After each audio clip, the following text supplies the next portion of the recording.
Сангийн хотын одоо туршилсан хотын аялал жуулчлалыг одоо хөгжүүлснээр за зураг зохицыг одоо хийж аймаг орон нутгаас одоо бодлогоор дэмжснээр Аршаант багийн ард иргэдэд ямар боломж бусад багаас илүү нээгдэх вэ? Маш том боломж нэгдэн.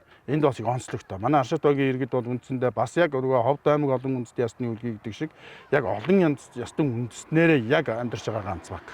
Өөрөөр хэлбэл манайд одоо Монгол, Казак, Уугур, Хаалга, Дүүргүүд, Торгууд за цөөхөн ч гэсэндээ мянгад дөрвүүд ингээл загчин ингээл бүх яснууд одоо яг манай багийн нутаг дэвсгэр ингээд яг эвдээ найртай амьдарч байна. Тэгэхээр энэ ялангуяа манай Казак иргэд, Уугур иргэд голчлон байгаа энэ газар нутагтар бол тэдний өв соёлыг бол одоо нөгөө цөөн одоо тэр хүмүүсийн өв соёлыг маш их сонирхож байгаа. Энэ тохиолдолд бол бид нэр жишээлбэл Казак түмний өв соёл, Уугур түмний соёлыг бас ялгаж бас ялгаа заагтай хоёр том угсаатан үндэст.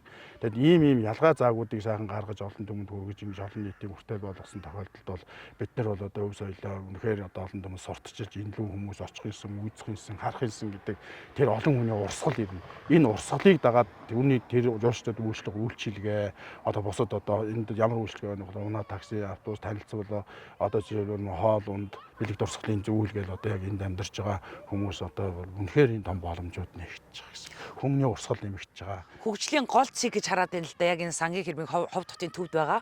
Ерөөсөө л бид нар одоо аялал жуулчлалын бодлогыг тодорхой хийх гэж байна. Одоо манай Улаангом Ховд хотын хоорондох 168 км автозам холбогдоод бол Ховд аймагт бол аялал жуулчлалын тесрэлт болно том. Яагаад тэгж үзэж байгаа юм бол одоо Баян хөлгийн аймаг бол нэг хэсэг тесрэлт болоод одоо ингээд Баян хөлгийд бол аялал жуулчлал бол өөр ингэсэн тогтсон хэм маягтай боллоо.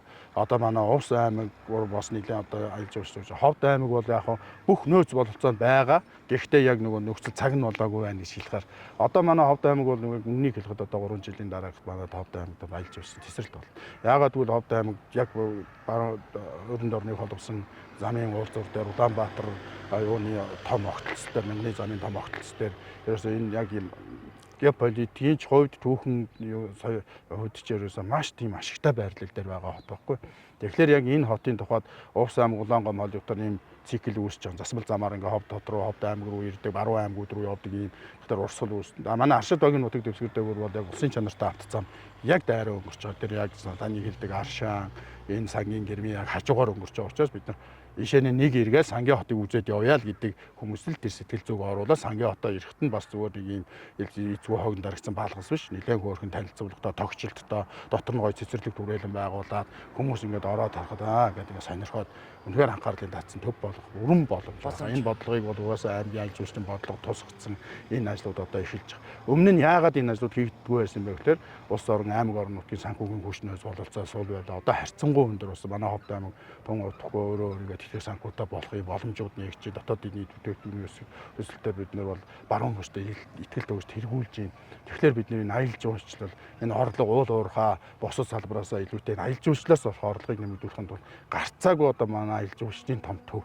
Манай Ховд аймгийн аялал жуулчлалын 9 гайхамшигын гарцаагүй нэг нь болж ингэж байж байгаа.